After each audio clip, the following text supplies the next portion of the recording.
ఈరోజు చంద్రబాబు నాయుడు కూటమి ప్రభుత్వం ప్రమాణ స్వీకారం చేసి 2 సంవత్సరాలు పూర్తయింది. ఈ 2 సంవత్సరాల్లో చంద్రబాబు చెప్పినటువంటి సూపర్ 6 వాగ్దానాల్లో ప్రతి మహిళకి 18 సంవత్సరాలు దాటినటువంటి ప్రతి మహిళకి 1500 రూపాయలు ఇస్తానని చెప్పాడు.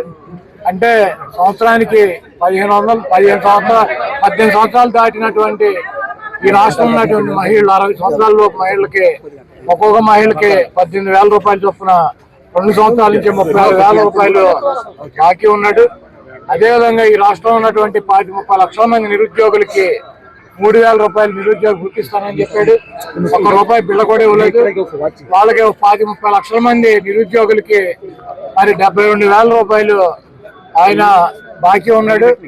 అదేవిధంగా ఈరోజు నిరుద్యోగులకి డిఎస్సి ఎగ్జామ్స్ పెట్టి నేను మెగా డిఎస్సి పెడతానని చెప్పి గతంలో వైఎస్సీపీ ఉండగా 10,000 మందికి మెగా డిఎస్సి పెడితే వాటిని క్యాన్సిల్ చేసి ఇంకొక 6,000 మందిని కలిపి 16,000 మందికి డిఎస్సి ఇచ్చానని గొప్పలు చెప్తున్నటువంటి ఈ ప్రభుత్వం జగన్మోహన్ రెడ్డి గారు అడుగుతున్నటువంటి ఏ క్వశ్చన్కి కూడా ఆన్సర్ చెప్పేటువంటి పరిస్థితి లేదు. ఈరోజు నిరుద్యోగులకి సక్రమ మార్గంలో ఇవ్వాల్సినటువంటి ఉద్యోగాలను కూడా మరి బంధుప్రీతితో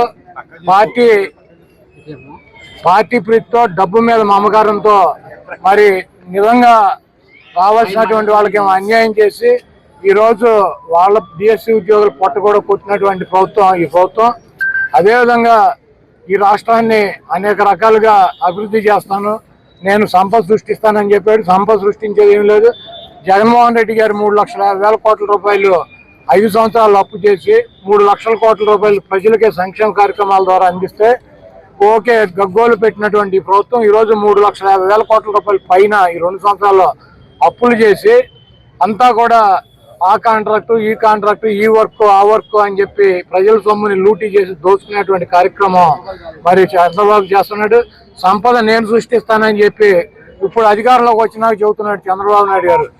సంపద నేనుగా సృష్టించడం, సంపద సృష్టిస్తాం అంటే పిల్లల్ని ఎక్కువ మందిని ఎవరికంటూ ఆడు ఎక్కువ సంపద సృష్టించినట్టు నేను మా అబ్బాయి సంపద సృష్టించేటువంటి పరిస్థితుల్లో లేము. కాబట్టి మీరే మీ సంపదను మీరు సృష్టించుకోండి, మేమిద్దరం చేతగాని వాళ్ళం, మాకేమి సంపద సృష్టించలేదు, మేము ఒక్కొక్కరిని సృష్టించాం, మీరు 4గురిని 5గురిని 10 మందిని మీరు సృష్టించుకోమని చెప్పి మనకి చంద్రబాబు నాయుడు కథలు చెబుతున్నటువంటి పరిస్థితి ఉంది. అదేవిధంగా జగన్మోహన్ రెడ్డి గారిని మా పార్టీని గొడ్డల పార్టీ అని చెప్పి చంద్రబాబు, లోకేష్, తెలుగుదేశం పార్టీలో ఉన్నటువంటి ప్రతి వాళ్ళతోనూ ఆయన ఎల్లో మీడియాతో మాట్లాడిస్తున్నాడు.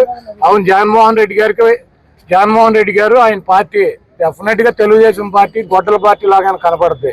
అది గొడ్డలు మామూలు గొడ్డలు కాదు, పరశురాముడి గొడ్డలే. గతంలో మనం చూసాం చరిత్ర. గొడ్డలు ఎవరి దగ్గర ఉండేది? శివుడి దగ్గర ఉండేది. శివుడి చేతులు ఇప్పుడు కూడా ఉంటుంది. ప్రతి మనం శివుడికి పూజ చేసే వాళ్ళకి తెలుస్తుంది. శివుడి చేతిలో ఒక చేతిలో గొడ్డలు ఉంటుంది, 2 దుర్గామాత చేతిలో గొడ్డలు ఉంటుంది, 3 విఘ్నేశ్వరుడి చేతిలో గొడ్డలు ఉంటుంది. ఆ గొడ్డల్ని తపస్సు చేస్తే పరశురాముడికి ఇచ్చారు. ఆ పరశురాముడు ఆ గొడ్డలతో ఆ రోజు ఉన్నటువంటి రాజుల్ని చంద్రబాబు లాగా మదం ఎక్కి ఒళ్ళు బలిసి ప్రజలను హింసించేటువంటి రాజుల్ని తెగనరికాడు. 21 సార్లు భూమి చుట్టూ తిరిగి పరశురాముడు. ఈ రోజు 29లో చంద్రబాబు నాయుడు తుప్పు గొడ్డలు మాకు అవసరంలా. ఈ రోజు చంద్రబాబు నాయుడు గొడ్డలతో సంబంధం లేకుండా ఈ రాష్ట్ర ప్రజలు 2029లో పరశురాముడి గొడ్డలు జగన్మోహన్ రెడ్డి గారికి అందించబోతున్నారు. మీరు ఒకటి గుర్తు పెట్టుకోండి, ఆ గొడ్డలతో మీ పార్టీని, మీ అవినీతి సామ్రాజ్యాన్ని, మీ రాజకీయ జీవితాలని తెగనరికి భూమిలో పరశురాముడిలాగా పాతి పెడతాడు.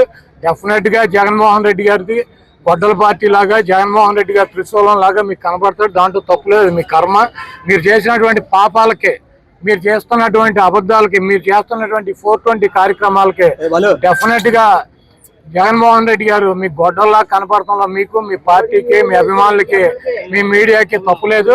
అది పరశురాముడి గొడ్డలు. తప్పకుండా ఆ పరశురాముడి గొడ్డలి 2029లో ప్రజలు జగన్మోహన్ రెడ్డి గారు చేతికిస్తారు.